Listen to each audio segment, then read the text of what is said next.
it's Jazz. And I'm Jaden. And we're coming to you live. With the vibe. Come join the tribe. What tribe? J Tribe. Hey, what's good, family? What's good, family? Today, we are back with another spicy topic. That's right. That's right. But before we get into tonight's topic, let's go ahead on and give the family our disclaimer, baby. If you are a part of the He-Man Woman Hater Club. Or the I Don't Need a Man clan. To the left, to the left. Immediately. Get your ass out of here. Disrespectfully. Woo! That's right. That's right. Also, if you hate accountability, this is just not going to be your show. Yes, you're in the wrong room. That's right. That's right. Also, this is an adult show. So children, you don't got to go to bed. You just shouldn't be here. And that includes if you are 18 and older and you're still a child. That way. That's right, man. Those 18 and above children, those are the worst. Bumble clots. That's right. However, if you like to have a good time, like to enjoy yourself and hear a different perspective from a married couple, then you're in the right spot. That's right, family. That's right. That's right. So without further ado, let's go ahead on and get into tonight's topic, baby. So tonight we will be talking about Black Americans stuck in the same struggle. Will Trump's job policies finally benefit Black workers? Ooh.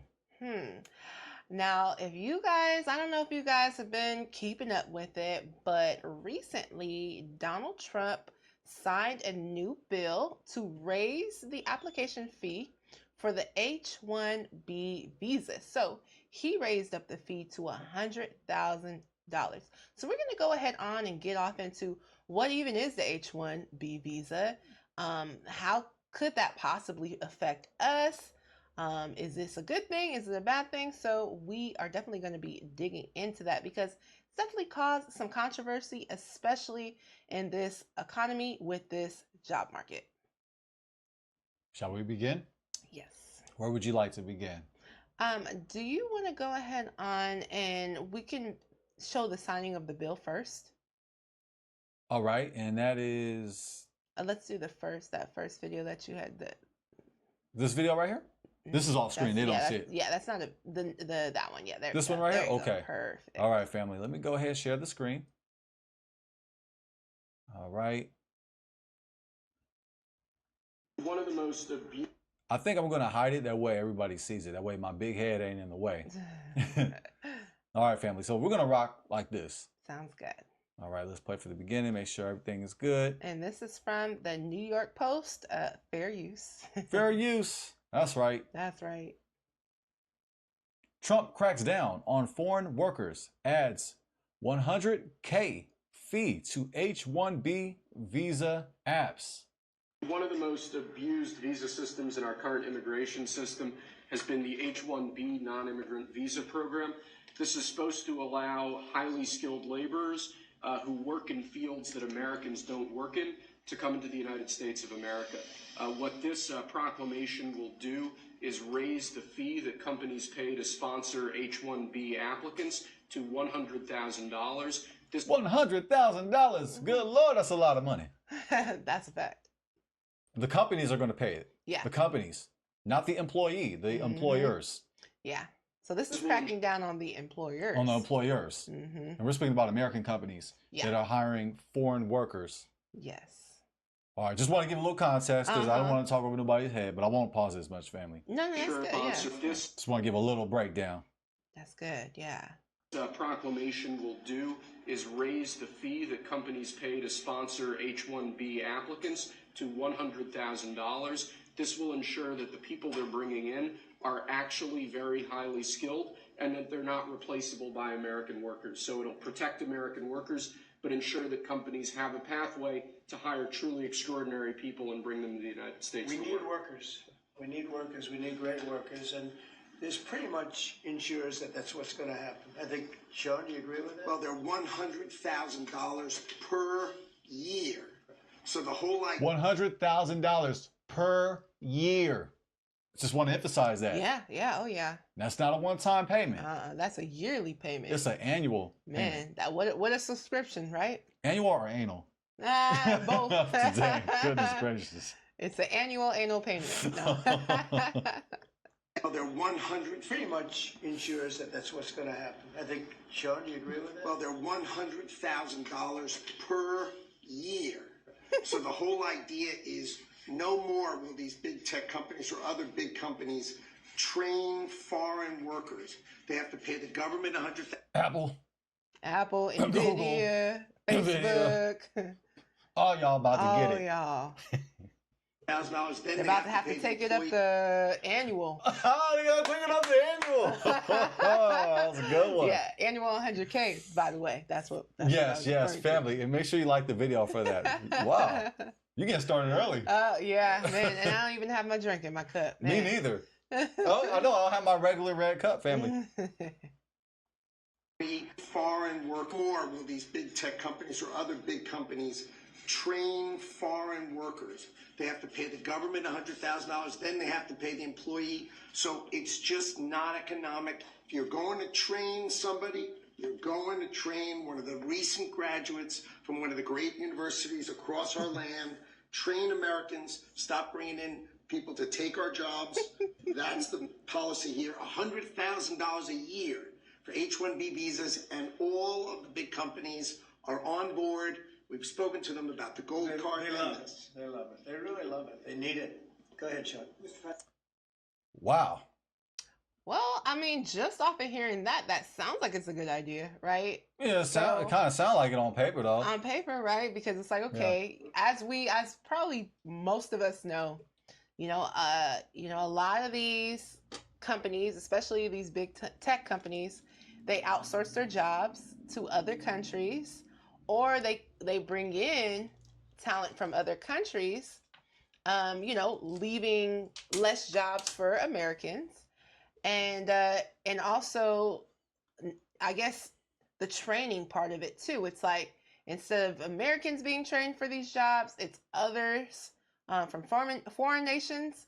So it seems like what the goal is for this whole 100K that these companies are going to have to start paying if they want to have talent come from other countries, is that they're wanting for it to be, instead of these companies going outsourcing, they want it to come from within. Well said. For that, I don't have my offering plate. This is my offering plate tonight, family. Okay. Just fill it up. Fill it up. I don't have my offering cup. Yeah. Yes, family. I also wanted to say that the money is going to go to the government, as it was said. $100,000 per Annually, year will go to the government. Yes. And that's the thing about and the government's known for its amazing diligent spending. Oh, would you agree? The United States government, our country, excellent spending. Yes. I mean, we don't have any debt at all. We pay off all our debt. If you could tell, we're definitely being sarcastic. Yes, this goes on. Camera on or off? Okay, we're the same on and off the camera.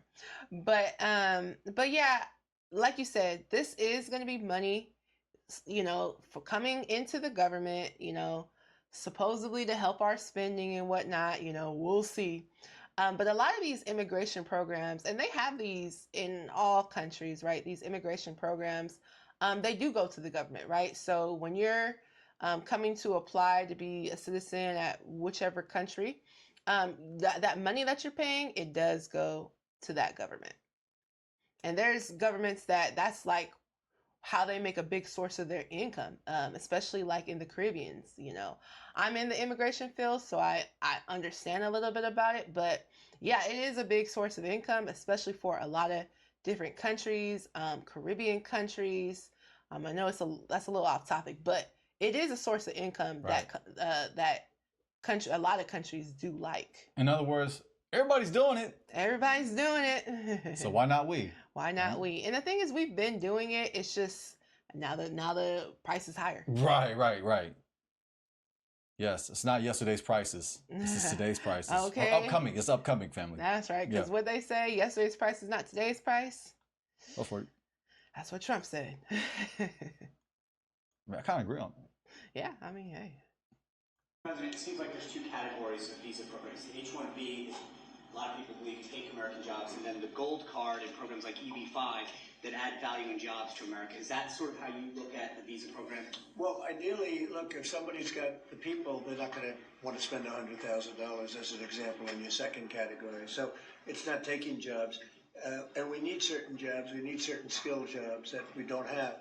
But they won't be taking jobs because, ideally the people aren't going to want to, they're not going to invest in America. Right, that's right. So that's what I'm asking. They're really investing It seems in like it. you have two categories. One, the Secretary Lennox, the gold card and EB-5 that create jobs and investment, and then there's other ones that seem to take, whether it's a J1 and O or an H1B that take U.S. jobs. Yeah, it's pretty correct. I would say that's a correct assessment. But the main thing is we're going to have great people coming in, and they're going to be paying. I mean, it's wonderful to say, oh, gee, we took in 25 million people that, look, many criminals, jails were open from Venezuela, from many other countries, and they were let out of jail and poured into our country, our poor country, how it suffered with this stupid president that we had and the stupid people that. Oh, it's very presidential. That's Trump for you Stupid right there. president, That's stupid people. I mean, any chance he can get, he gonna throw jabs at Joe Biden. We already know. Any chance he get, like, if he gonna have a speech, he gonna throw some jabs. That's, yeah. Amazing. Amazing Very, very diplomacy. president. Yeah, exactly. Yes. Like you said, very, very presidential right there. Surrounded him right around this desk, these liberal, crazy people that have destroyed. They could have destroyed. If we didn't win this election, our country would have been dead. Our country was dead. Think of it. America was dead? Oh America man, died? I didn't even know. It came back though? Thanks to Trump. Thanks to Oh, Trump. Trump revived it. Yeah, because it Oh, was dead prior to. I didn't even know.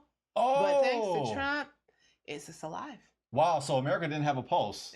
Apparently not. And Trump just brought it back though. Yeah, wow. Wow. Thank you, Donald Trump. Thank you, President Trump. That's very kind of him. Yeah, to resurrect the country. Wow, United States resurrected. Man. Very, very presidential of him. Would you raise your kids to speak the way he speaks? Heck Family, no. would you raise your kid? Well, it depends on the parent. It's not what's taught, what's caught. Man, that's fact. That is fact. We wouldn't raise our kids to speak the way Donald Trump speaks, but yet he's the president. He gets away with it. I know. Just he speaks any kind of way, like no feel. You could tell he's not reading off a teleprompter. Mm-mm. He just speak it how he feel. Right off the top of his. Tell her how you feel. Tell her how you feel. And that's what he doing too. Okay, a little bit more. Okay. And I've said this, man. The king of Saudi Arabia said your country was dead 1 year. They thought it was dead. This country. Oh my God. They thought it was dead. Well, Saudi Arabia do got a lot of money though. They do. That could have been an overstatement. That could have been hyperbole. Yeah, and it might have been a little dubs. I think Trump likes to throw on a little extras. Oh, politicians are known for telling the truth. Yeah, sure. Yes. Now, Trump did go over there to Saudi Arabia, to do some deals, some business deals. But did they really say that they thought America was dead? I mean, maybe, but that seemed like it would be bold to tell the American president. But Hey, your country's dead though, right? y'all is dead over Damn. there. Like, great way to start negotiations. Hey. Country couldn't have survived another year of those people running it. And now we have the hottest country anywhere in the world. Think of that. Oh, we got the United States is the hottest country? We got the hottest country in the world. I never knew that. Do you think it has an argument for that? Us being the hottest The country hottest in country? the world. I think That could be a debate for another show. Yeah, That's like another show episode. That actually is. I think short answer is I think that America has its pros and its cons.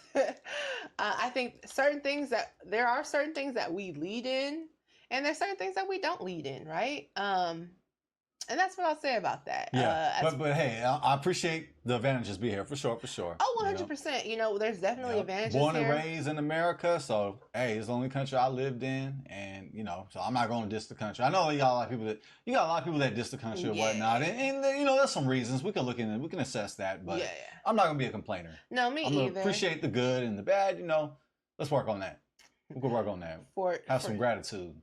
For sure. What I'll say is that, I think, there's pros and there's cons here in America, as we know, as we all should know. for someone that's looking to make some money, I mean, I think America is a great place to be. If you're looking to make some money, most people, what they do is they come to America, they make some money, and they leave because our taxes are high here, in comparison to other places. And so, the statistics show that more and more people are renouncing their citizenships here in America. However, it's not like the number is astronomical, but typically, if you are trying to make some money, America is a great place to be to make some money, right? Because we do have advantages in that area. However, just know you are going to be paying a higher tax out here. And there's a lot of people who are strategic. They minimize that by living multiple places around the world. Gems, like the video family, my wife is just giving free game. All right. And this is going to help. And we're taking in hundreds of billions of dollars. This will be taken in, the gold card will be taken in hundreds of billions of dollars. And companies will be able to keep some people that they need. They need people of expertise, great expertise. And I think it's going to be a fantastic thing. And we're going to take that money and we're going to reduce taxes. We're going to reduce debt. We have a very, very strong country. They're going to reduce taxes. They're going to reduce debt. Sounds very right-wing conservative thing to say. Right. But honestly, if you're right or blue or red or blue or whatever side of the wing you're of the bird, one bird, two wings, if you ask me. Whatever side you're on, whatever wing you're on the side of the eagle, the bird, that do kind of sound good though. I ain't gonna lie. Because who wouldn't want to pay less taxes, less American debt, and less debt? Yeah, I mean those two things. I think everyone could pretty much get on board with, at least from the sounds of it, right? The sounds of it. Everything works out great with the lawsuit that we have. We have a lawsuit that's inspired by foreign. All right, family. So we're just going to pause it right there. Feel free to check out this video on the New York Post. Feel free to finish the rest of it. But, we got the gist of it. Yeah. So, I mean, listen, from what Trump was saying, I mean, it sounded nice, right? It sounded good. Okay, more American workers may be able to get some of these tech jobs, some of these other jobs that have been outsourced to us. So that sounds like a good idea. Also, okay, these big companies who are bringing in billions, they're going to have to pay the government to bring additional money to the government so that, hey, from what Donald Trump is saying, okay, now with this additional money that we're bringing in for this H-1B visa, now we're going to be able to lower your taxes, lower the debt. So it sounds good on paper. Yeah. Right? Sounds good on paper, but the question really is this going to be good? And specifically, is this going to be good for the Black community? So we're not going to answer that question just yet. Let's go ahead on and get off into the next video, babe. This one right here? Yes. The White House is directing federal agencies to draft mass layoff plans if there is a shutdown. An Office of Management Budget memo tells agencies to consider reductions in force notices, what they're called a reduction in force notice, for programs whose funding would lapse next week, and that are, quote, not consistent with the president's priorities. CBS News congressional reporter Torian Small joins us now from Capitol Hill. Torian, good morning. What else did we learn from this memo, and is this how shutdowns are typically handled? Well, Errol, I'll start with what else this memo tells us. This reduction in force notices would be in addition to furloughs, which is typical during a government shutdown. Staff deemed non-essential would essentially be either forced to stay home or work without pay. So this would mean that there's even more cuts to personnel or deeper impacts to personnel than we typically see. So basically, in a nutshell, to make it plain and simple, there's going to be some temporary layoffs. Yeah. Some temporary layoffs. Good times. Easy credit rip-offs. Good times. Yeah. Or furloughed. Yeah. There's going to be some temporary work at home, blase, blase. Yeah. And it looks like because like he was saying, if you can you rewind that back a Oh little bit? yeah, absolutely. Yeah, we're making it plain for the Yeah, people. yeah. Let's play that back because not only are they going to be doing furloughs, but it sounds like Hmm. they're going to be taking it even a step further. Furloughs, which is typical during a government shutdown, staff deemed non-essential would essentially be either forced to stay home or work without pay. So this would mean that there's even more cuts to personnel or deeper impacts to personnel than we typically see. What this could mean moving forward, though, is that other pretty much essential services like TSA agents could be impacted by this, meaning that there will be longer wait lines at airports for people trying to travel. And this comes at a pretty crucial timing. I mean, this would be the end of the month. This could bleed into November. Holiday time is coming up there. What we saw happen with the longest government shutdown under President Trump's first term was that happened between December of 2018 and January of 2019, well over 34 days. So if that happens, this could be a major hiccup, to say the least, to people's holiday travels. And how are Democratic leaders responding to this? Because the administration is also hiring back hundreds of government employees cut under Doge. You know they gonna hate.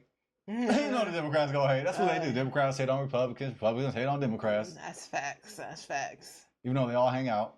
Okay, not all of them. Okay, most of them.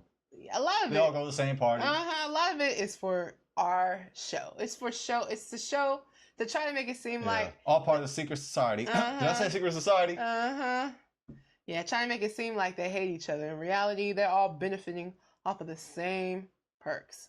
They're all millionaires. You notice how they target the billionaires now and not the millionaires anymore because they're all millionaires now. So it's left side, right side. If they're in Congress, if they're these big political figures, they're out here making millions. Okay.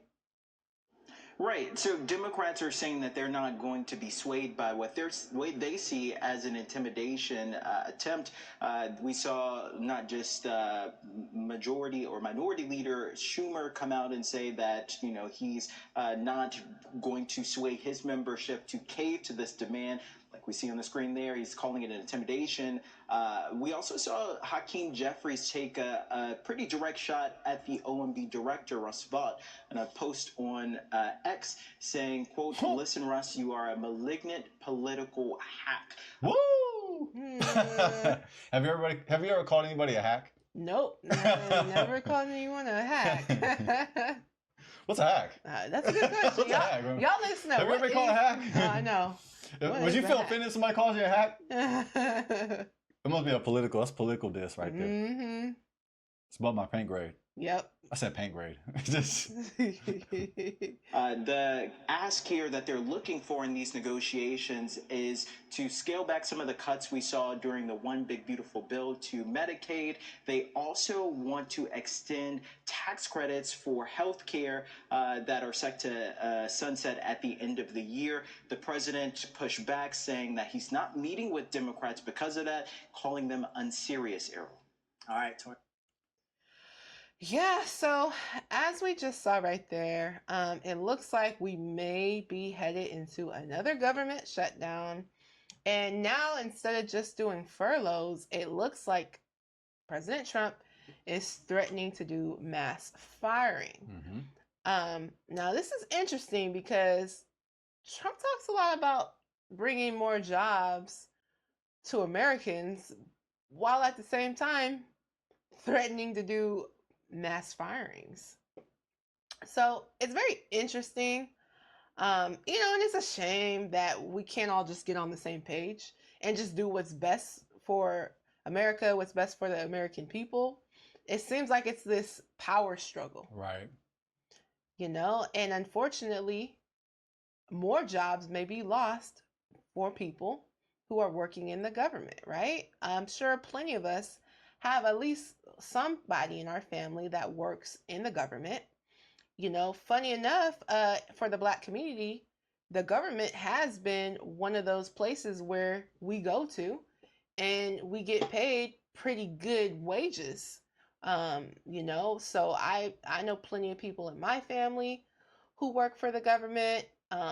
Plenty of people who I know, my friends, Yeah. you know, whose parents Yeah. Same here. worked in the government. So, um, obviously, you know, that could definitely be affecting our community.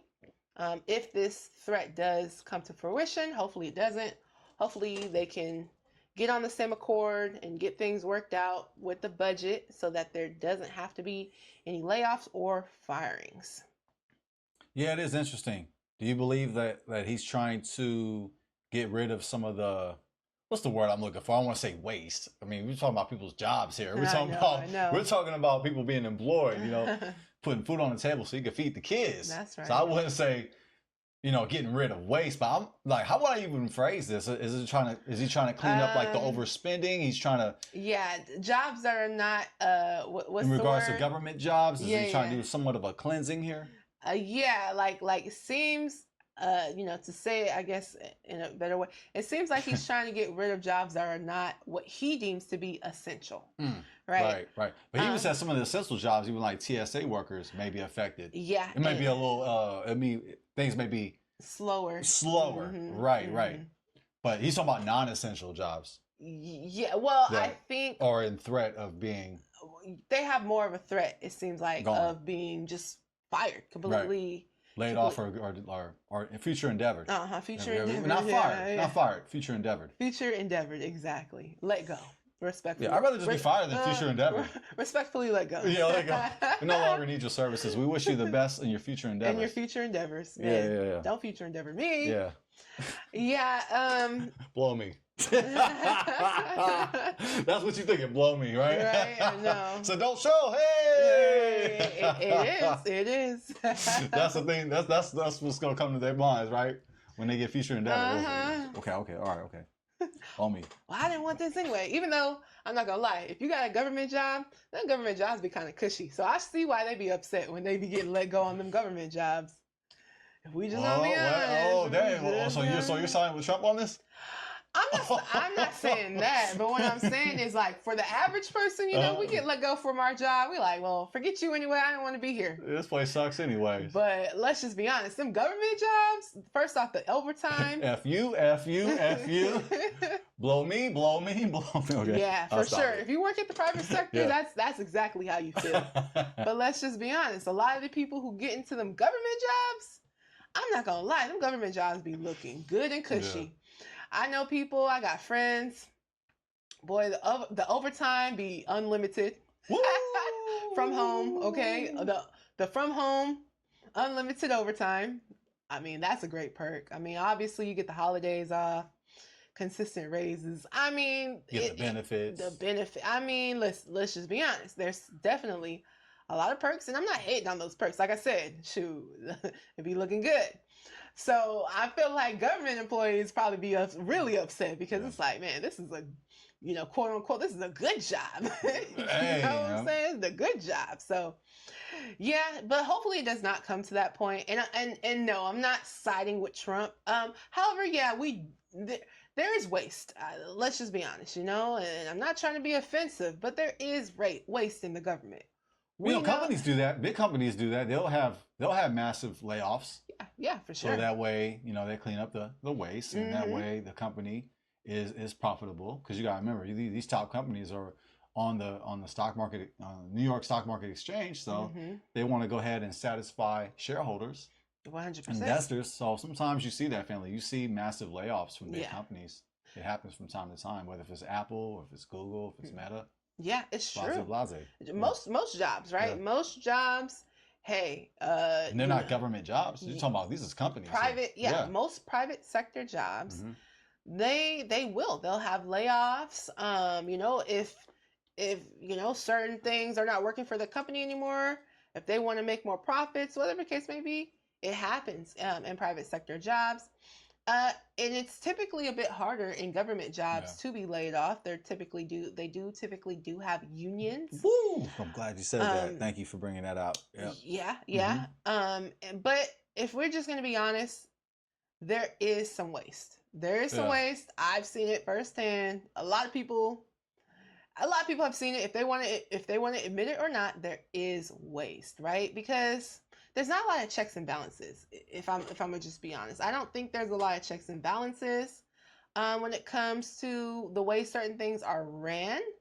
And I know that's something that Trump was saying. That's what he really wanted to work on and figure out. And I like the idea of that. I don't know if he went about it in the best way, right? I like the idea of having more checks and balances, because at the end of the day, like, we're all paying taxes here, right? We're all paying taxes, and we want to know and be sure that the tax money that we're spending is actually going towards helping a situation. And I'm not specifically pointing out employees or anything like that, but there's higher ups. They take advantage of the system. Like, Yeah. they be done hired a cousin, a brother, made up a job for them, but there's no checks and balances, right? I mean, even in the school systems, I mean, there'll be random stuff just missing, right? Okay, here you come, or you're ordering this stuff supposedly for the school, but somehow, some way, it never shows up to the school. Sound like my high school. I mean, I'm just saying. That sound like my high school family. No, for real. I mean, for real, for real. So it's obvious, especially just knowing people who work in these sectors, it's obvious some of the shortcuts and some of the wasted money. So I do think that checks and balances is a good thing.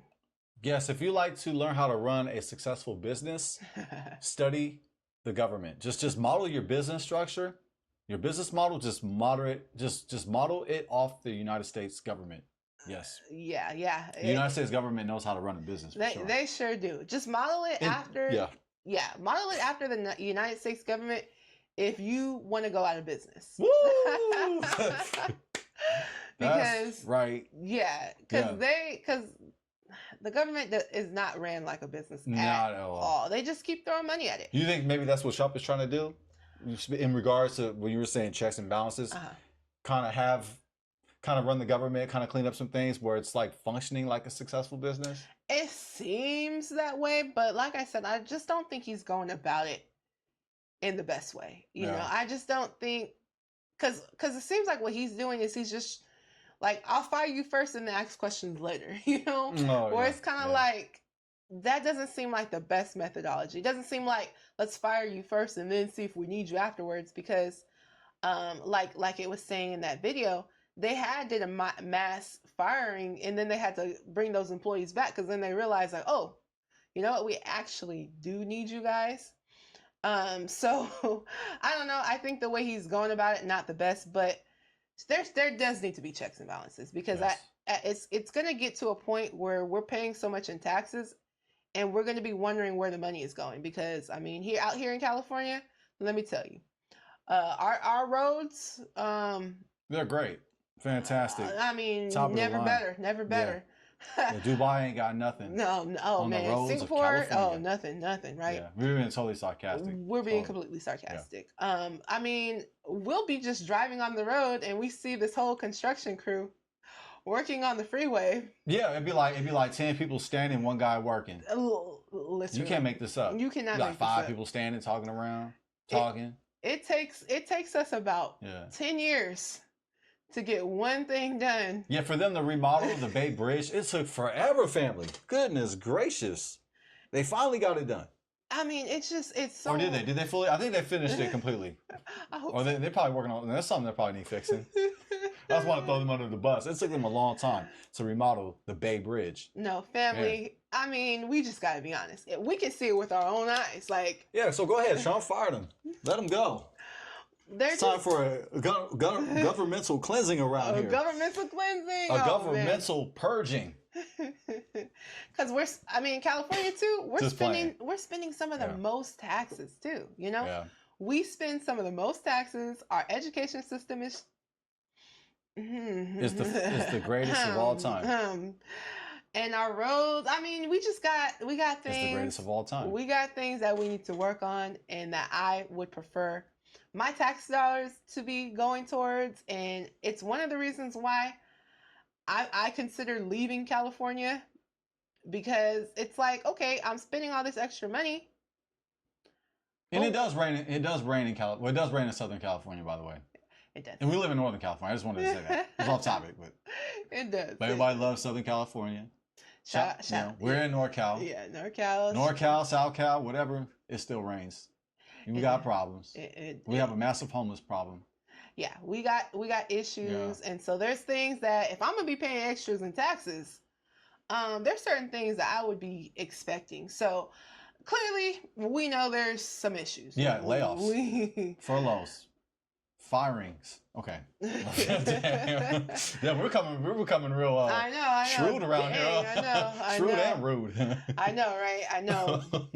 But hey, all I'm gonna say is, if you're gonna take a job, you should do it to your best ability. Yeah. It tells us to do that in the Bible, right? It says, "Whatever your hand findeth to do, do it with all thy might." That includes your job, right?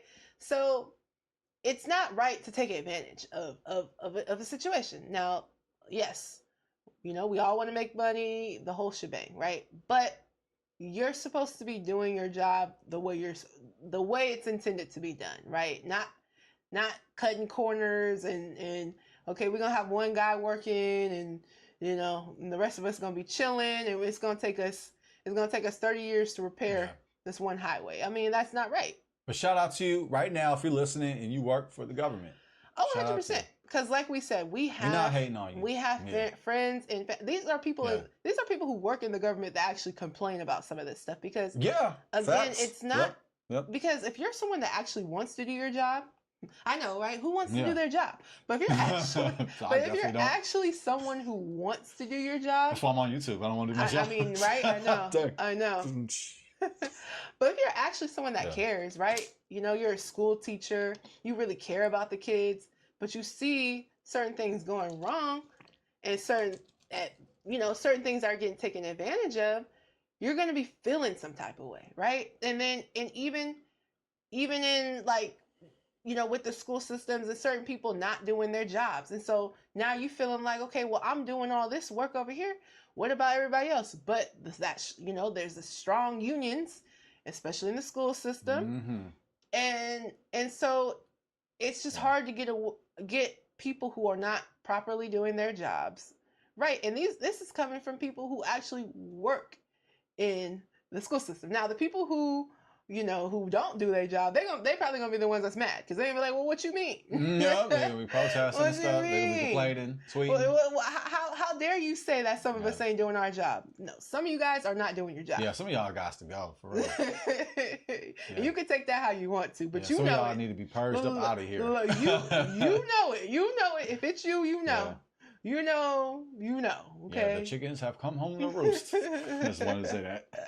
Yeah, but anyway, I know that was a long tangent. Yeah. But yeah, shout out to all the government workers. I know there's plenty of government workers that are doing their job and doing what they got to do, and shout out to you guys. Absolutely. Okay, baby, let's go ahead on and learn a little bit more about this H-1B visa. Where you would like to go? Here? No, let's go to the one that yeah. This one right here? Just the definition of it, or the facts? Yeah, let's go to the ones, whichever one you'd like to do. Okay, I like to just brush up, family, just if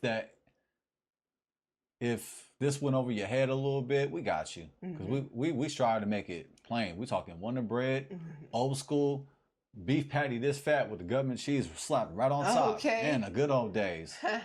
Homemade cheeseburger. That's right. About the H-1B visa program. This is from govfacts.org.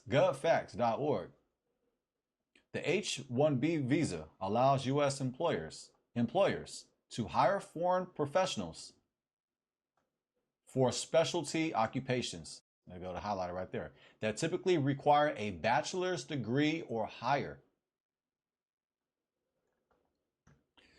So GED, you're not going to get a chance with this. Unfortunately, it looks like you had neatly to back. Not a high school diploma either. No, unfortunately. Since its creation in 1990. Did you know that, family? This has been around since 1990. Donald Trump didn't just make this up. The program has become essential for tech companies. It has also sparked debates about American jobs and wages. The stakes grew in September 2025 when President Trump Now, let me go ahead and go off screen. I got you, baby. This is what husbands are for. Since its creation in 1990. Oh, no, I read that. My bad. I was listening. Right here. The stakes grew in September 2025 when President Trump imposed a $100,000 fee on new H-1B applications. That's a whole lot of money. Good Lord, that's a lot of money. In the words of Chris Rock. Everything Gucci? Yeah. Gucci. Okay. Thank you, baby. Absolutely. What makes a job specialty? The H-1B visa is meant for jobs requiring specialized skills and at least a bachelor's degree. Think IT, engineering, medicine, finance, or law, fields for which you need specific training. But there's a problem. Companies often use H-1B workers for basic tech jobs paying around $600,000, which is far less than what American workers typically earn. Critics say this undermines the program's purpose. That's why fees went up $100,000 in September 2025. The government wants to ensure that companies would only sponsor workers with the most rarefied, how you say that? 5 times fast. I dare you say this. Okay. Rarefied. Rarefied. The most rarefied skill sets. I didn't even know that was a word. I think it is now. I think they made this up. Okay. Hey, it is the government website, so. Oh, yeah. I don't expect them to know how to spell. They could make some stuff up. Even though it's probably a real word. It probably is. With the most rarefied skill sets, not entry-level workers who could be doing jobs that don't really need specialized degrees. Who can apply? Foreign workers, called beneficiaries, must meet specific qualifications. The primary requirement is holding a U.S. bachelor's degree or foreign equivalents in a field directly related to the job. Having the right degree is not enough. The job itself must independently qualify as a specialty occupation. For example, a computer science graduate could not get a H-1B for a role that does not actually require computer science expertise. Wow, so you got to use that degree. You got to get that job for your degree that you got. You got to get that job that applied to it. Yeah. USCIS applies alternative pathways for those without traditional 4-year degrees. A worker can qualify if they hold an unrestricted professional license in their field or have equivalence education, training, and experience that matches a U.S. bachelor's degree, plus recognition of their expertise through progressively responsible positions. Okay, you want to keep going, or that's kind of good? That's probably That's the good. gist. Feel free to read the rest of it, family. Yes. You got it. Blase, blase. Now, we'll go ahead and touch up on this real quick. This is just some facts because we're breaking it down, family. We getting into this. This is from state.gov. FAQ. On Friday, September 19, 2025, President Donald J. Trump signed a proclamation restriction on entry of certain non-immigrant workers that took an important initial and incremental step to reform the H-1B visa program to curb abuses and protect American workers. The proclamation requires a $100,000 payment to accompany any new H-1B visa petitions submitted after 12:01 a.m. Eastern Daylight Time on September 21st, 2025. This includes the 2026 lottery and any other H-1B petitions submitted after 12:01 a.m. Eastern Daylight Time in September 21st, 2025. Authorities of Department of Homeland Security and the Department of State to coordinate to take all necessary and appropriate action to implement this proclamation. U.S. Citizenship and Immigration Services has so far taken such action by issuing a guidance regarding the proclamation available here. U.S. Customs and Border Protection have also issued guidance available here. The Department of State has posted guidance to all consular offices consistent with guidance from U.S. Citizenship and Immigration Services and U.S. Customs and Border Protection guidance. Just a little bit more, family. We just getting some facts, and done the stress we come. This proclamation does not apply to any previous issued H-1B visas. Okay, so if it's been issued previously, this proclamation don't apply to you. Yes. We're just making it make sense. Or any petitions submitted prior means before to 12:01 a.m. Eastern Daylight Time on September 21st, 2025. So you're kind of like grandfathered in, so to speak? Yeah, it looks that way, right? Right. So if you came in before this time, then you good. You Gucci. yeah. But, Then the employers don't got to pay for this. They don't got to pay the 100K for those workers. Yeah. It's just going further, going on beyond this point, beyond September 21st, 2025 at 12:01 a.m. Eastern Daylight Time.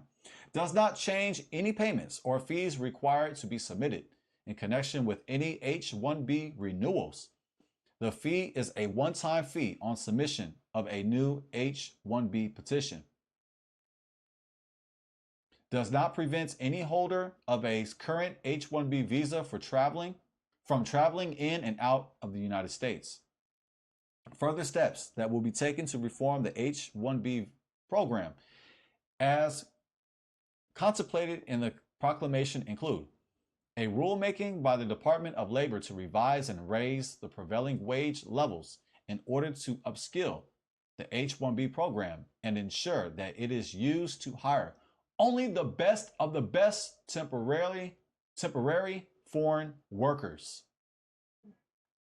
Allegedly? Allegedly. Or factually? What you think, family? Are they only gonna hire the best of the best? The best of the best. Well, it seems and like it says temporary. Temporary foreign workers. So, Trump was addressing this. He's basically saying, hey, well, because we're paying so much, because these companies are going to have to be paying so much money for this visa, and they're going to have to be doing it yearly, and on top of that, they're going to still have to pay the salary for the employee.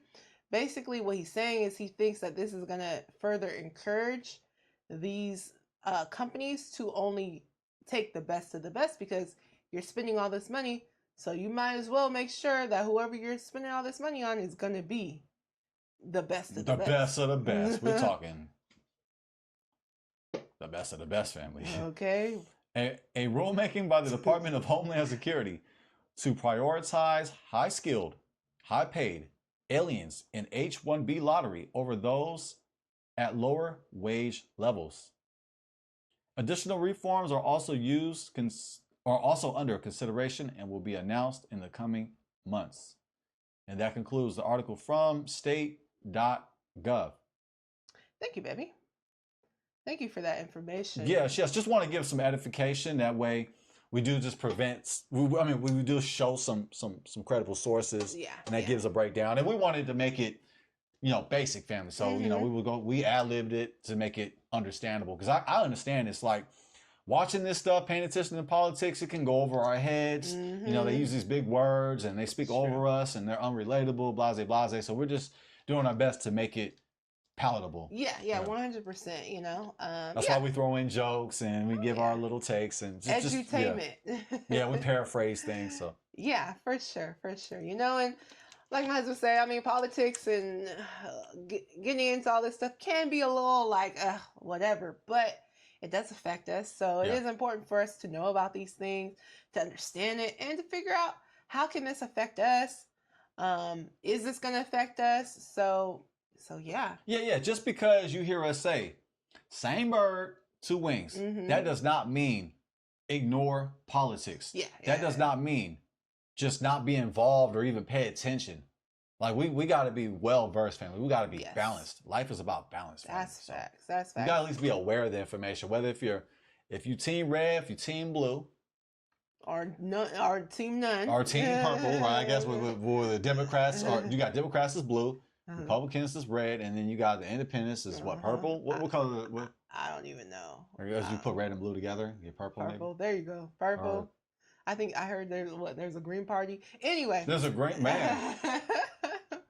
But yeah, regardless of what team you on, it's still important for us to be, up to date on what's going on in the world.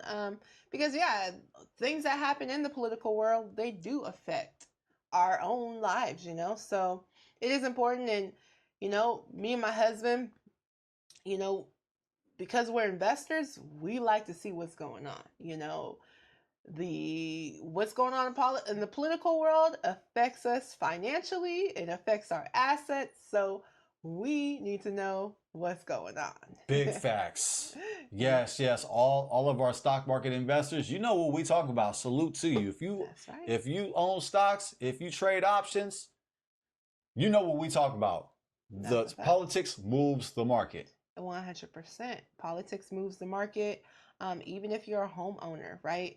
Knowing interest rates, knowing things along those lines. These are all political things, which will affect your assets. So, hey, you'll be able to know, hey, is this a good time? Is it a good time to invest in this particular asset? Whatever the case may be. So, like my husband said, it's important, right? And so that's why, we, especially in the Black community, we need to just be alert, be aware of what's going on, because it does affect us, right? It does, family. And hey, we all about getting money, right?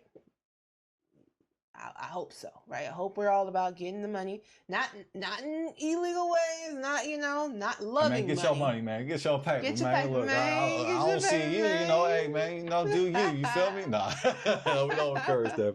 Yeah, we don't encourage that. However, we do encourage our people to be about their money, okay? Nothing wrong with it. As long as you're not, doing anything that you're not supposed to. Nothing wrong with making money. As a matter of fact, I encourage us to seek out ways to make money, because we understand that money is power. Money is power. Money is power. That's right.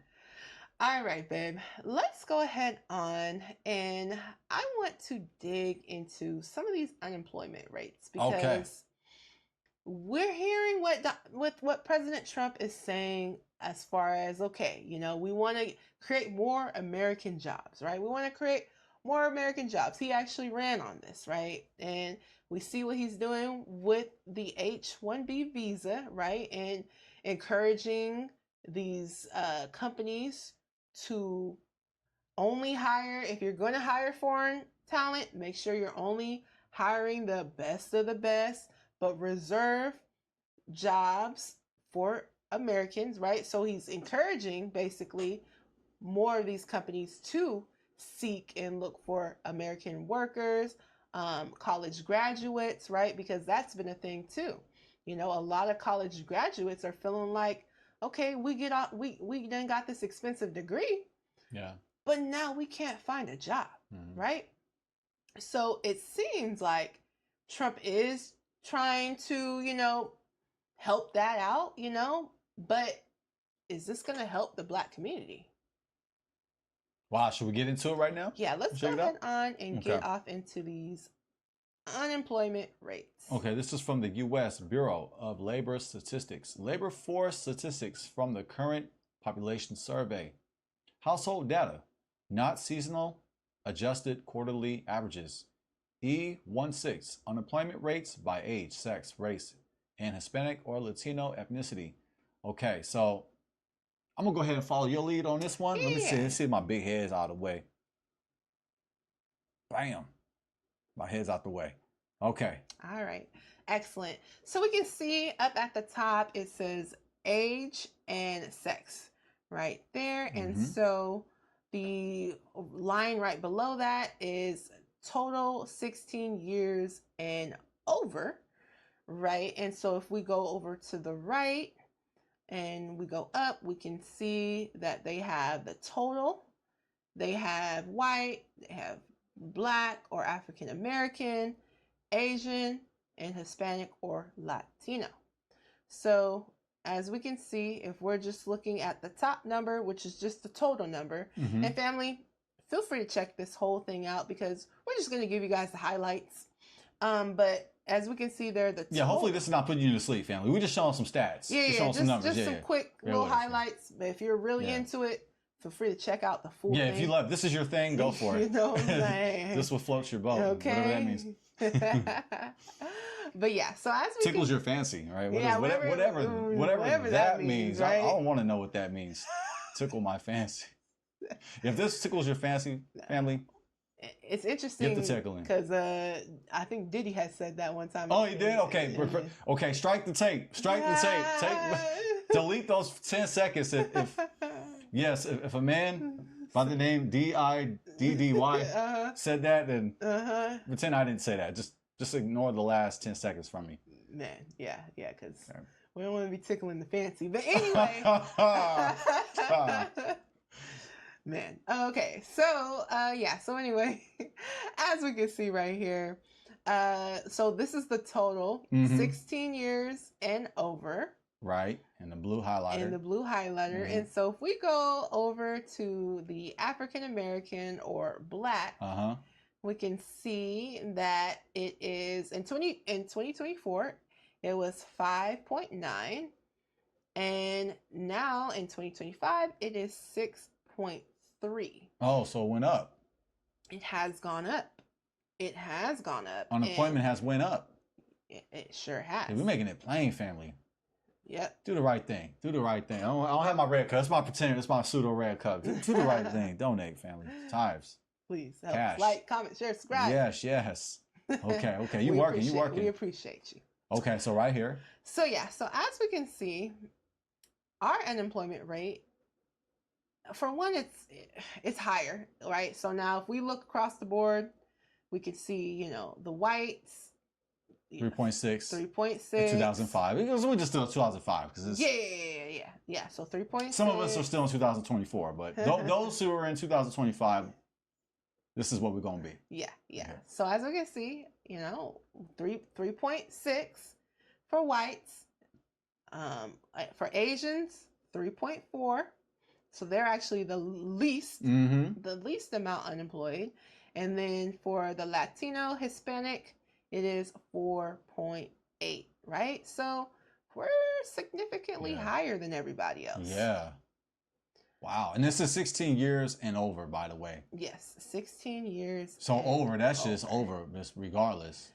Yeah, that's the total. Yeah. Just up, Just run it up, Yeah, and then they further break it down by age group. But family, feel free to check this out. If let's check out one more because this is kind of tickling my fancy here. Oh yeah. Just wanted to say that. Let's go 35. We're gonna go 35. 35 to 44. Because that's kind of like middle age. Well, sorry. Well, no, I'm not sorry. This is middle age, right? Is it middle age? Is this the new middle age? 35 to 44? I'm between this bracket, so I'm really talking about myself. I'm middle aged? No way. I feel like a kid, family. I kind of look like a kid. Exactly. It's all about how you feel, right? It's all about how you feel. Okay. Age ain't nothing but a number. Okay. Okay, now we quoting Diddy. Now I'm quoting R. Kelly. Okay, I need to stop. What is this turning into? What's going on? Okay.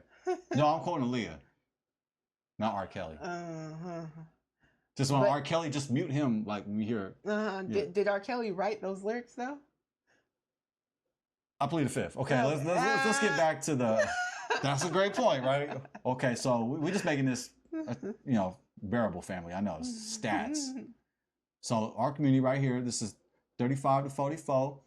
Let's go the most recent year, 5.1. Well, it actually went down because, check it. In 2024, it's 5.2. Yeah, that's true. So, because of Donald Trump and his generosity and his and him looking out for our community, it went down 0.1%. Yeah, for the group of 35 to 44. Right. So if you're middle age, things have gotten better under the Trump administration. Yeah, exactly. 0.1%. 0.1%. 0.1%. Wow. I mean, but we're still the leader. Astronomical. Oh yeah. We're still the leader. It's definitely still far above. Okay, that's that. Okay, this is for shout out to our elders.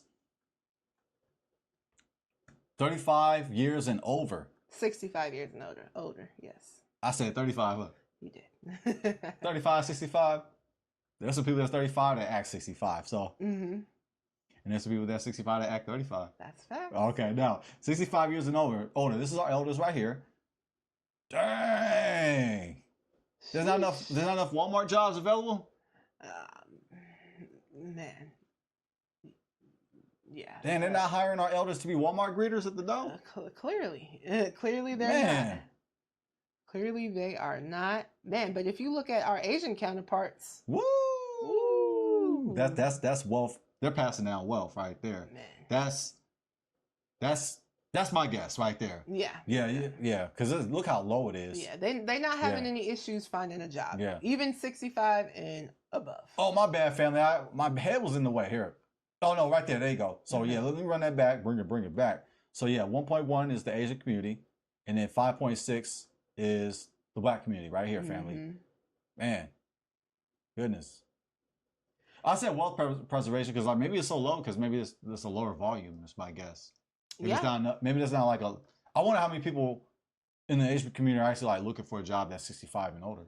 Exactly. Or And are then, you getting ready to retire too? You gotta consider that too, like retirement age. Are That's they true. retiring at that time, or also too, like is that the age where like when you're getting older, you know, you would like your kids to take care of you. You know, the parents would like their kids to take care of them, things like that. Yeah. So like, I wonder if that has something to do with it. Maybe I don't know. I think that's a good point. I'm running my mouth. No, baby. I think that's a great point that you brought up, right? Because this is the unemployment claims, right? So they might not be filing for unemployment. Like that. I don't know. I mean, they probably have They probably listen. One thing we know about the Asian community, if we just gonna be honest, hey, they about their money. That's right. They invest, you know, and a lot of them own businesses. So they probably and they're great at pre-planning, right? I know this is a lot of other countries lumped in, though, so we gotta keep that in mind. So yeah, but it's still general. Like if we're talking about cultural, right? Asian people, and that's whether you're talking Chinese, Japanese, Filipino. It goes on. Yeah, because sure. I know many different Asian people. We live down in the Bay. Yeah, we live from the Bay. You hear us claim the Bay all the time. Yeah. We and have, even where we're at right now. Yeah, exactly. We have a diverse population of Asian people, and this is not to say every single last Asian person. No. Obviously, we're not saying that, but just as a whole, like as we can see, as a whole, they're talking about Asian as a whole. They're not struggling as much when it comes to unemployment, right? Now that could be for several reasons. Like my husband said, if you're 65 and above and you know you're Asian, it's likely that the reason why the unemployment is not so high for you is because, well, if you had a job, maybe you had a high skilled job that paid you a pension, or you had a 401k that you're living on, so you don't have to worry about filing for unemployment, or you know, you had stocks, whatever, you had investments, so that now you don't need to file for unemployment because you already got pensions, you got your retirement figured out, right? So that was a good point that you made. The reason why they're probably so low is because they probably already have their retirement plans planned out. Yep, they've already planned out their exit plan. Yep, retirement. Yep, beautifully said, by the way. That was beautiful. Thank you, baby. All right, I think we're ready for question time. One more thing. I just one wanted more to, source? Okay. Not one more source, but I wanted to get back in the article. One more thing. Oh, it's tickling. Okay. Yeah, now it's tickling my fancy. It's tickling. Okay. Okay. So also, if we look at scroll up a little bit, baby. Also, if we look at, let's just say, the 25 to 34. Oh, okay. Right, we're pretty. Make sure they can see that. Okay, yeah, 25 to 34 right here, family. Yes. We're pretty high on the unemployment rate. Woo! For this. It's the 6.7. Oh, it went up. Oh man. Yes. Pretty high for that demographic there as well. Dang. Yeah. So anyway. But it seems like it's higher across the board. Oh yeah. All together, just yeah. Kind of, sort of, yeah, but highest amongst our community. 6.7, fam. I think, and then it's even higher amongst women. Yeah, it is. Women are higher than men when it comes to unemployment. Let's go to the highest number, just to flex on how many jobs we don't have. It's the 16 to 17-year-olds. Oh yeah, I mean that's a real short. That's a real specific number now. 16 to 17-year-old. Yeah, yeah. In a 725.1. So if you're 16 and 17 and you black and you're a woman or a young woman or a young lady, yeah, you got it real rough right now. Yeah, it's Dang. not looking good for you. And the age community, it's not even listed. Look, it's not even, there's no number. It's just an A or it's blank. So it's 0. Yeah, it's there. Wow, that's amazing, isn't it? It's 0, family. Yeah, that's amazing. Dang. That's actually amazing. But I will say this is grossly high, 14%, 16 to 19. And also this is high too, family. 20 to 24. 20 to 24 is high. And scroll up too, baby. Yes. Just wanted to show them that way they could see it. 'Cause I know it's probably in the way. Okay. Scroll up a little bit more, babe. Okay, yeah. And then for the men, the 16 to 19. Oh yeah, It's quite high as 24.4. But the women, but the young ladies got it got it better. And the 16 to 19, they do. Oh, wow. But specifically 16 to 17, they have it worse. Yeah, the black young males right here. Woo! Yeah. 24.4, family. Okay, that's not tickling my fancy anymore. Man. That's pretty high. And then look at 18 to 19. Yeah, that's even higher. Dang. Yeah. Thank you for bringing that out. Man. Dang, family. Yeah. But if we look at it just overall, like, if we're just doing men 16 and over versus women 16 and over, the men are doing better. No. 6.5 compared to 6.2. So no, yes. actually, they're not doing better. So black men, men 16, black men 16 years and over, the unemployment is at 6.5. But then black women at 16 years and over, 6.2. Yeah. So actually, the women are actually doing a little bit better. Yeah. Which we could probably guess that. I ain't gonna lie. Could you have guessed that? I know I was gonna guess that. Well, see, because it seems like black women have it a little bit easier getting jobs.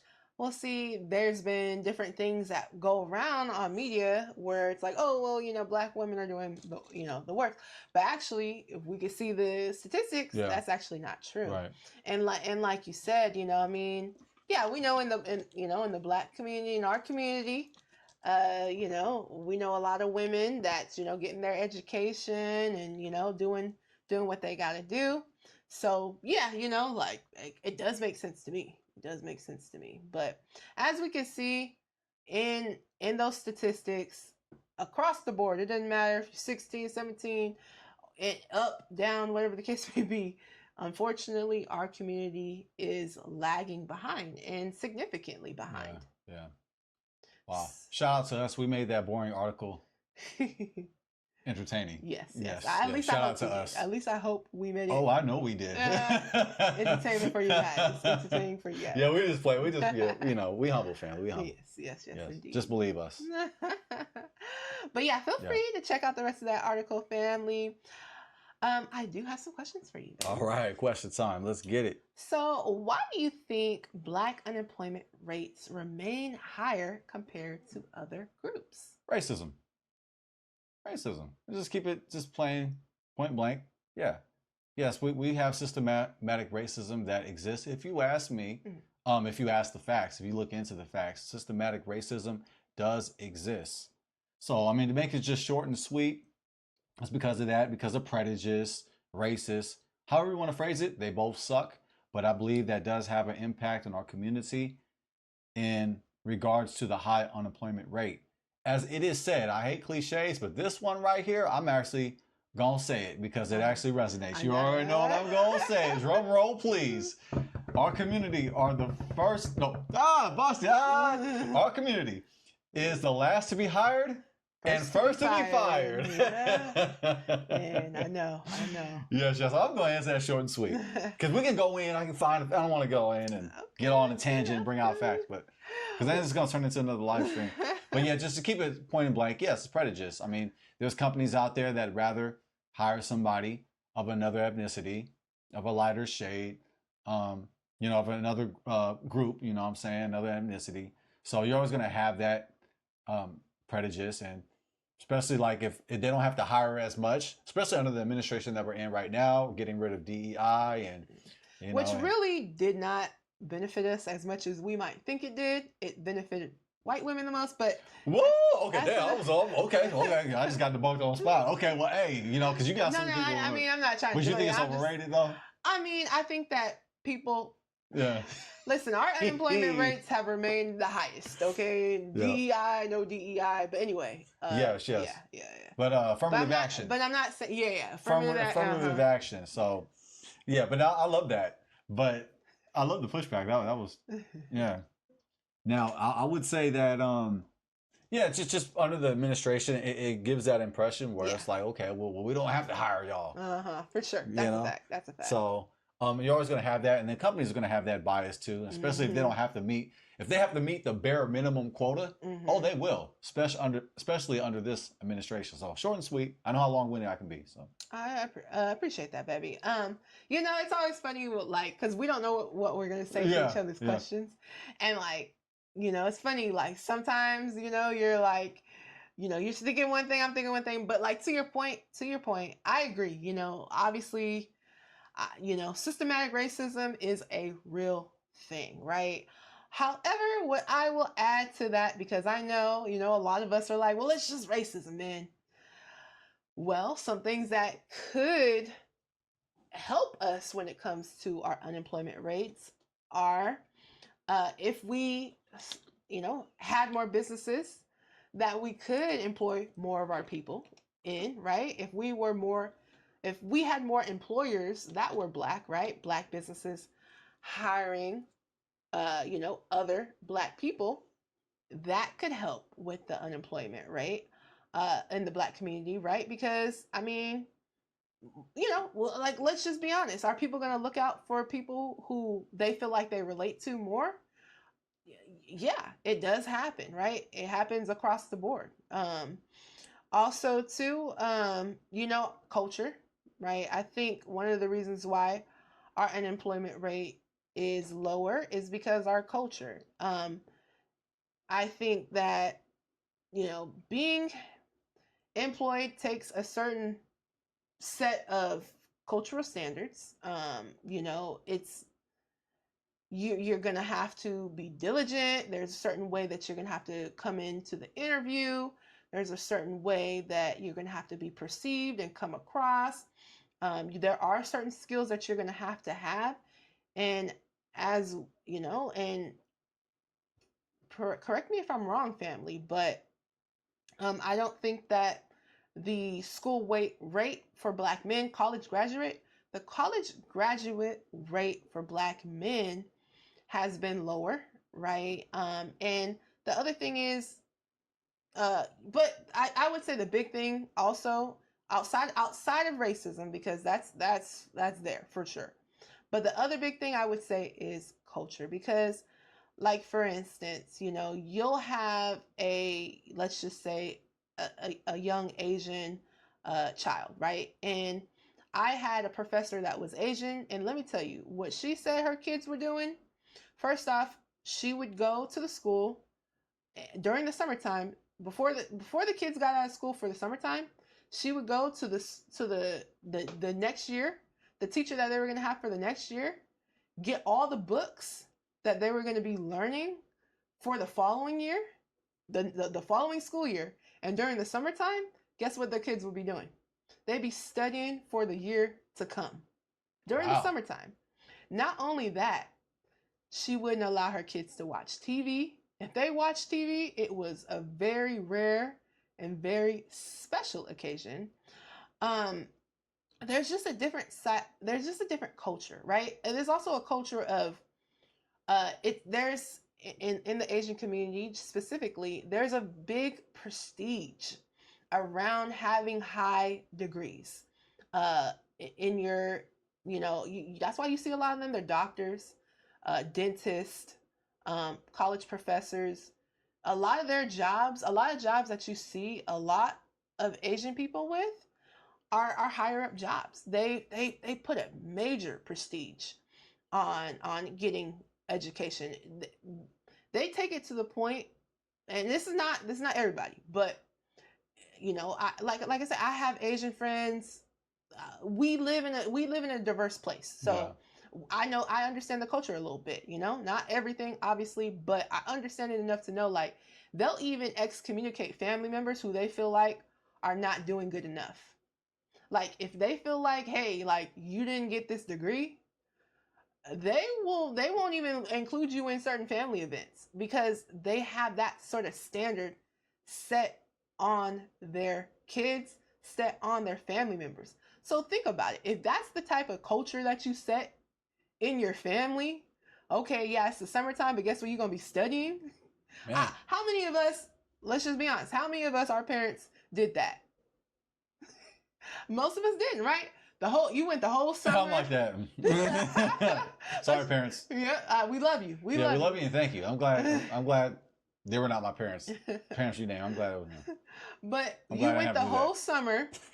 I get your point. You didn't study nothing that whole summer. You was on your video game. Oh, I definitely was on my video game. You was watching TV. Oh, I definitely was watching TV. I was too. But we wonder why the next year we come around to school and the Asian kids, they're so smart. Well, they worked towards that as well. It wasn't just this like natural phenomenon because they're just so smart. Right. No, their culture set the standard that was like, guess what? You're going to be putting in work during the summertime because I think it's a great preparation for your kids anyway. As an adult, do you get 3 months off to just do nothing? I mean, maybe if you're already rich, but that's not how real world works. Maybe if you work for the government. Coming up now. Well, hold on, what? Maybe if you're coming up now because of the layoffs that's coming. So hold on, what are you saying? I was just doing a joke. I'm sorry. It didn't land. sorry, I missed it. Oh, no, the first time I missed. I just keep trying. That's right. But the thing is, you know, these are things we can implement in our homes. I'm not saying you have to go as strict and out and like that. I'm not saying that. But I do encourage us during the summertime, let's teach our kids, right? They should still be learning. Their minds should still be growing, right? You know, you see, you know, people who work for Apple and they're higher ups in Apple, they don't even let their kids have an iPad. I know millionaires that's like, my kid doesn't. Abuse. I know millionaires that's like, my kids won't have a smartphone. I know millionaires that say, my kids will not have a smartphone until they turn 18. Abuse. No. I'm just being a hater. No, I know. But I'm just saying, like, I know that a lot of times we're thinking everything is racism, and don't get me wrong, racism does play a part. However, there's things that we could do to change a lot of this stuff, right? Because if you're the best and you're the brightest, you're gonna make it work regardless. Regardless on if, hey, okay, even if they're not employing you, if you're the best and you're the brightest, you're gonna find ways to come to get that money. Are you not? Right? You're gonna be able to come up with your own businesses, okay? What makes Mark Zuckerberg different from your child? Mark Zuckerberg didn't even graduate college, right? But it's all about the culture because your kid could do the same thing. Your kid could be the next Jeff Bezos. Your kid could be the next CEO of NVIDIA or make their own NVIDIA, right? So, but how does that start? That starts with us setting a standard for our children, having expectations for those children, and yes, having discipline on those children. And every day during the summertime, can't be playing fun all day. I mean, you can do that to your kid, but I'm just going to be honest with you, you're setting them behind.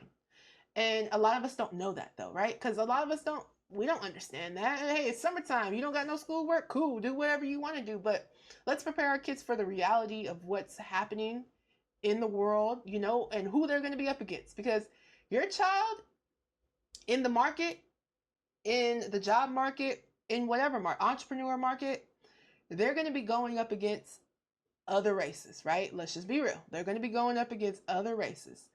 And if you have not set the standard of discipline and the standard of, you know what, hey, it's not all fun time all the time. If they don't get that standard, even when they get into a job, it's going to be a cultural shock. It was for me. I got to be honest with you. When I got a real 9 to 5 job, I was shocked. I was in a culture shock. I'm not gonna lie, because I'm not used to that, right? I'm not used to like going in every single day to work and having this regimented schedule. I was culture shocked, right? Let's not do that to our children. We don't have to culture shock them. We can get them ready. Yeah, they might be sad that they have to do some work, but you're preparing them for the future. And that's important. It's important for us to prepare our kids for the future. And as you can see, clearly that's something that triggered me because I went on and on about it, but it is a fact, it is the truth, and that's something that we actually can change. Wow, that was beautiful. That was powerful. Thank you, baby. Yes, Thank yes. you, baby. Well said. Right. I do have another question for you. All right. So, Trump recently raised the H-1B visa application fee to $100K, saying it would open more jobs for Americans. Do you think this will actually benefit the Black community in the job market? Wow, this is a tough question to answer because I'm really just guessing the future. Yeah. Yeah, so I'll Yeah, have, it's a future personal guess. opinion, It's either yes, no, or undecided, right? I'm gonna say I don't know. That is when you don't have an answer, that's like it's an intellectual condom. Mhm. I don't know. I don't know. That's my answer. I don't know. Because I can sit here and say yes or no, but then what am I basing facts on? Maybe maybe I have to look at the numbers from Trump's administration, his past administration, look at our community's numbers during. But then this is a different factor here. This 100K application fee. Mhm. So in a way, it seems like it would increase. Just I say it would because generally speaking, it will create jobs amongst Americans throughout the nation, no matter what your background is. So I'm gonna take a chance by proxy, whatever that means. I have no idea what that means. Don't ask me how to spell it. But by just making an assumption, I guess it would make everybody. It'll just bring down the unemployment rate altogether because you're forcing more pressure on these companies to hire companies to hire people within our nation instead of hiring people from other countries, unless they are like the best of the best. You feel me? So if you ain't the best of the best, then they're not gonna put up that 100K a year for you to be here. So in a way, I think just by making the guess, it would make everybody's life better in regards to the employment rate. Okay. So my top answer is I don't know. That's my intellectual condom answer, right?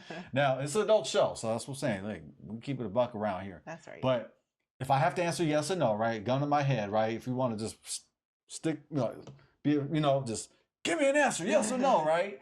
I would say yes.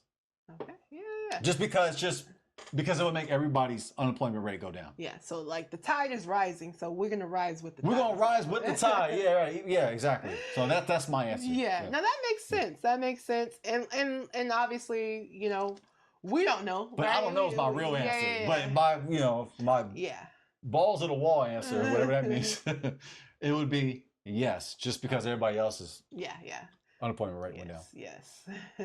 Yeah. And I see that point, right? Because ultimately we don't know. We can't predict the future, so we don't know 100%. But it does seem like it could benefit us, right? Now how significant is the benefit going to be? 0.1. Yeah, as it was previous stat. 0.1. Right, 0.1. That's improvement. It's improvement. It's improvement, right? It is improvement. So I guess a win is a win. Do you think it'll improve this? Well, no, I'm not gonna go there. No, I was gonna no. Some jokes are not. Okay. Some jokes you gotta think about. Okay. You can tell me that one off screen. Yeah. But like you said, I do think it could benefit us for sure. But how big is the benefit going to be? I don't know. It doesn't seem like it's going to be a huge benefit in the Black community because we just seem to always be at the bottom when it comes to being employed. So we'll still be at the bottom, but it'll be a higher bottom. Yeah. So like you said, that 0.1. Yeah. Hey, like a win is a win, right? A win is a win. Yeah. Okay. I think we nailed that. I think we Yeah, answered that. yeah, That was a yeah. tough question though, because it's just like, yeah, we're just guessing the future, but Yeah, for brilliant. sure. We're just guessing. You guys Yeah. let us know. Yeah. What do you guys think? Do Yeah, if you you guys totally disagree with me, yeah, that's fine. I'm used to disagreement, so. Yeah, no, and me too, right? Let us know. What do you guys think? Do you guys think that the H-1B visa, this whole raising of the requirement to 100K, do you think that this will actually help not only just Americans get more jobs, but Black Americans get more jobs? Let us know what you guys think. All right, baby. I do have another question for you. Let's go. So, should Black Americans focus more on entrepreneurship instead of waiting for job opportunities to trickle down? Absolutely. And that's actually been something we've been speaking about for years. I remember, well, not hearing conversations, I was too young, but I remember just listening to my elders telling me that entrepreneurship is something we should tap into. 100%. I remember hearing this in the 80s, Yeah. in the 90s, not me personally, but the elders that I listened to, that this conversation had been around, Mhm. because I think it's really key to be around our elders. We learn so much. It's like, yeah, I mean, obviously very young at that time, but Like a baby. yeah, like a baby. But I mean, I guess you've had entrepreneurs that that give us hope. I mean, the former owner of BET, helped me recall his name. I'm sorry. Yeah. Yes. We're our bad. I'm Yes, sorry. but Magic Johnson. So it's Mhm. like you've had people who've owned. Black Enterprise Magazine, the man who started that, I'm blanking on his name. Mhm. Let us know in the chat. Yeah. Listen, we're not experts in everything. But even like Russell But- Simmons as well with Def Jam. So it's like, so I'm bringing up people from the 80s and from from the 90s. I mean, Magic Johnson's a great example of that. For sure. So like, I think this conversation has actually been going around, but because we didn't have like social media like that, it's not as popular as it is now. Because there's been a wave of Entrepreneurship. the push of entrepreneurship, Mhm. and I think that's something that we should continue to push and continue to strive for. To me, that's a real reflection of the ancient way, of the biblical way, is to be entrepreneurs, because the people of the Bible, the Israelites, they using a modern word, were entrepreneurs. They were prosumers. They consume what they produce. So I think we can return back to that mindset of being independent, of taking care of ourselves and hiring our community as well. But I will say this, even from an ancient standpoint, even from an Israelite standpoint, you still had workers. So no matter what civilization you have, you're going to have workers. Yeah. You're going to always need employees. But I think that, just looking for a job, our community is always going to feel difficulty. We're always going to feel pushback. So I think that entrepreneurship is something that we should continue to strive and push. And entrepreneurship, it is kind of like religion, because you have to get it to really be in it. That's right. Because it's like when you preach entrepreneurship, and you do got to preach it, you got to convert people over to like, hey man, look, you don't got to necessarily be a full-time entrepreneur, but at least be a part-time entrepreneur. At least have a side hustle where it's yours. The business is yours. So like, there's other ways we can flip this and we can get this paper. We don't necessarily have to be full-time entrepreneurs, but we could be part-time entrepreneurs. That's right. We can own part of a franchise, or we can own a business, and we can invest in businesses. And that's what you do when you buy stocks. You're buying a share of the company. You're actually buying the business. That's right. So instead of buying some Nikes, buying some Jordans, buying some jewelry, paying for dates, I'm not gonna go there. Instead of tricking, That's you right. can own companies. You can own shares of companies. That's right. So you can become a boss, the righteous way, and also you can be a boss the legal way too. Yes, So it's more beneficial to be a boss the legal way. yes, but entrepreneurship has always been something that's been pushed, but it's been even pushed even more due to the media. Well, you can see the media as well. I mean, we're part of the media, so but due to social media. Yeah. Yes. So yeah, let's continue to do that. It is like religion. We have to get it, because I know when I talk to people who have a government job, they have a government job, or they work for a private sector. It's like they're not trying to become an entrepreneur, because everything's set up for them. You just go to your job, and I mean, you got jobs, we got to figure it out. You got, but not everything is figured out. But as an entrepreneur, you got to figure everything out. Yeah. And you got to work even harder. You do. As an entrepreneur. So yeah, I know how it's like to be on both sides of it. And yeah, being an entrepreneur is a whole lot more difficult and more expensive to be one. And honestly, from my opinion, my biased opinion, it's actually easier just getting a job. Yeah, 100%. I agree with everything you said. Wow, um, really? yeah, Oh, yeah, I know. oh, First time in oh forever. No, I'm man, just kidding. yeah. I'm just, If part of marriage is, it's having a disagreeing, fun, right? I see it differently, I know, I know. I mean, it'd be boring if we agreed on everything all the on time. everything, even when we agree. I'm like, you know what? I'm just gonna disagree, Right, just for the fun of it. just for the fun of it. Right, right.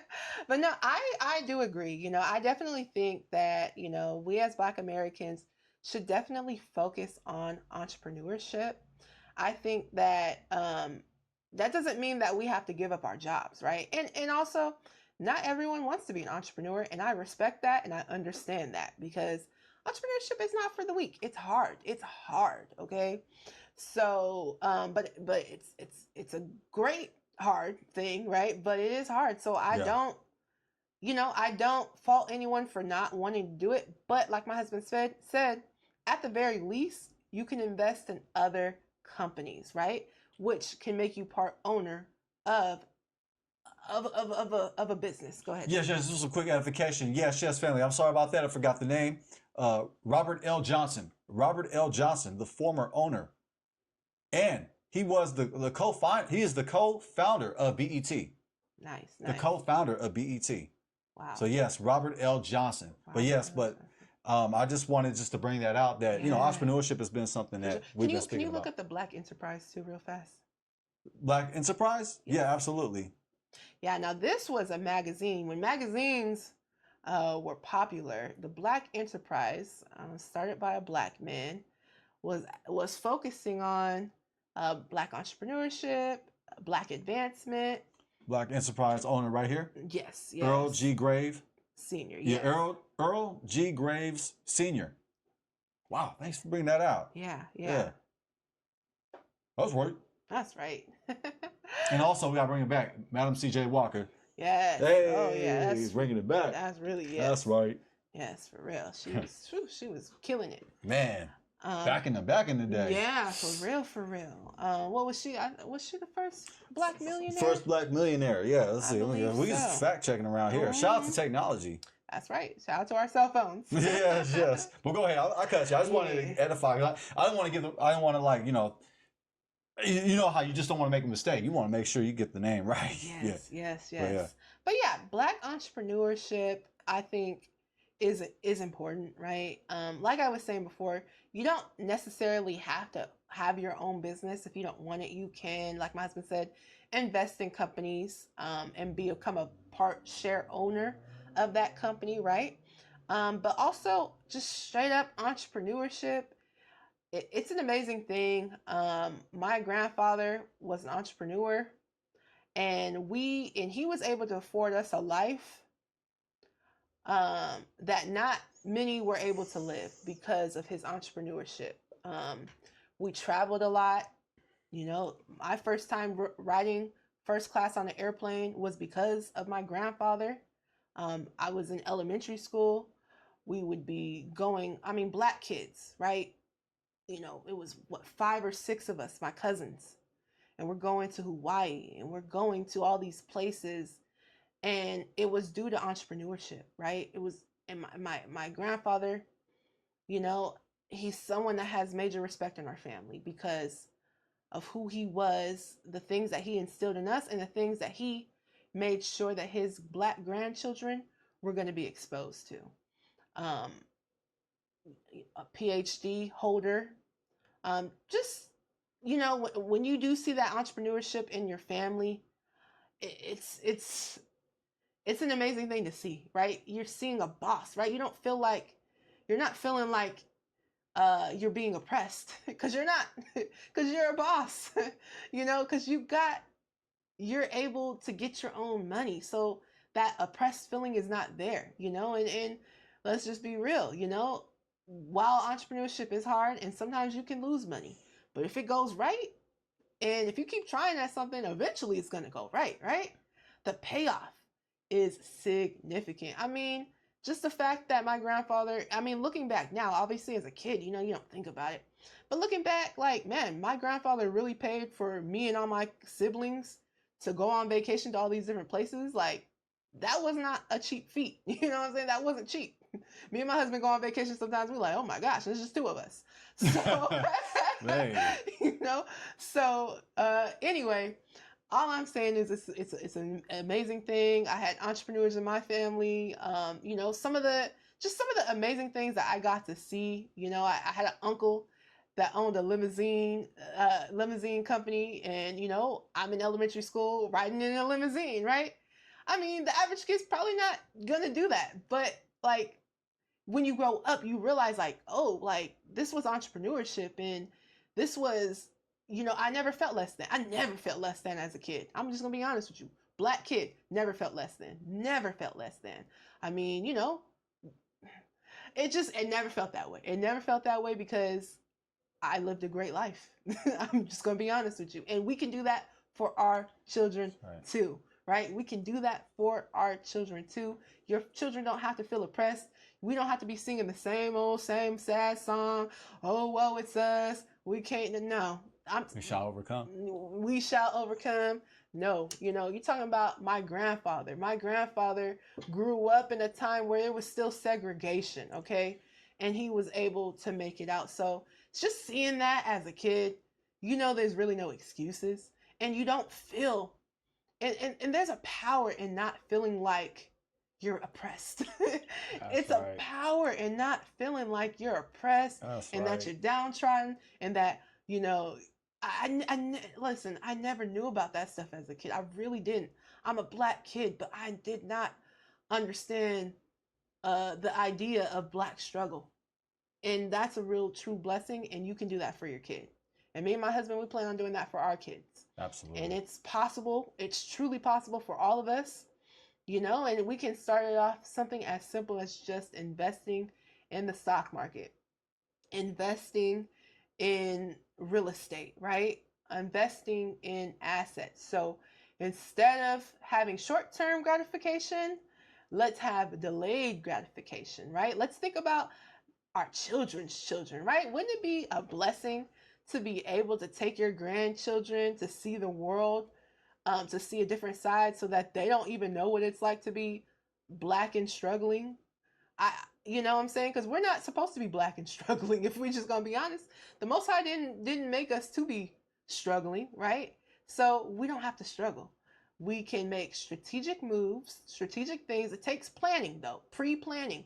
That's something we need to work on in our community. And I'm sorry if this sounds like it's a lecture, but it's coming out of love, right? Yeah. It's coming out of love because I really want to see the difference, right? And I'll just tell you, it made a big difference on my self-esteem growing up as a child with that type of lifestyle, right? It makes a huge difference. You walk a little bit taller. It don't matter what, it doesn't matter, right? You walk a little bit taller. You don't have to feel like I'm less than and you know, oh, well, it's me, because you don't feel that way. And you can do that for your children, but it takes pre-planning. It takes delayed gratification. You know, you might have to be a little bit stricter on your children. Hey, you know what? Instead of playing the game, you know, for however many hours a day, you're gonna have to spend some time in those books as well, right? I remember my grandfather used to offer me $100 to read a book. You know, like that's some amazing type of stuff. You know what I'm saying? Yes. As a kid, right? So what I'm saying is like we could do that same thing, but it's all about our priorities. It's all about our priorities, right? And let's change our priorities because we'd be the first to give our kids some new $200 Jordans, but would we be willing to give our kid $100 if they read a book? Just think about that, right? But we can do that by changing our culture. Let's go back to the culture in the Bible. And we'll see a change for sure, a positive change in our community. Oh, family, you already know what time it is. You already know what time it is. Pseudo red cup. I miss my red cup. I know. A cup filled with brandy. Coffee. Yes, donation. That was powerful. Wow, that was fantastic. Wow, thank you for sharing that, bringing that out. Wow, and yes, I'd also like to add some edification. So Madam C.J. Walker is the first American female millionaire, and this is from Columbia, Columbia.edu, Columbia, New Jersey.edu. Oh, let me say that again. Columbia University Club of New Jersey. Madam C.J. Walker, first American female millionaire. Wow. Wow. That's pretty. Wow. That's powerful. That is Inspiring. That is truly, truly inspiring. And so, family, we're not gonna keep y'all here all day. We appreciate you guys for listening to us, for hearing us out, and just know that we love you guys. Yeah. We love our community. We want to see success in our community. We know that success is for our community. And so that's why when we say these things, it might be a little hard to hear at first, but trust me, it's worth it, right? It's worth it. Beautiful. Well, I'm just Michael Jordan over here. I'm Tony Kukoc tonight. Goodness. Man, I mean, I'm not going to go off that. You just high note, falsetto, high note. Man, Jennifer Hudson. No, I'm not coming after that. Oh goodness. Yeah. Yeah, if you need some backup singing, I got you. Hey, that was beautiful. I'm not coming after that. Yeah, family, like, share, subscribe, and comment. And yes. And we love you. And we love you. We do, family. But yes, perfect timing, too. Yes, family, we do. So, family, until next time, it's Jazz. And I'm Jaden. Peace.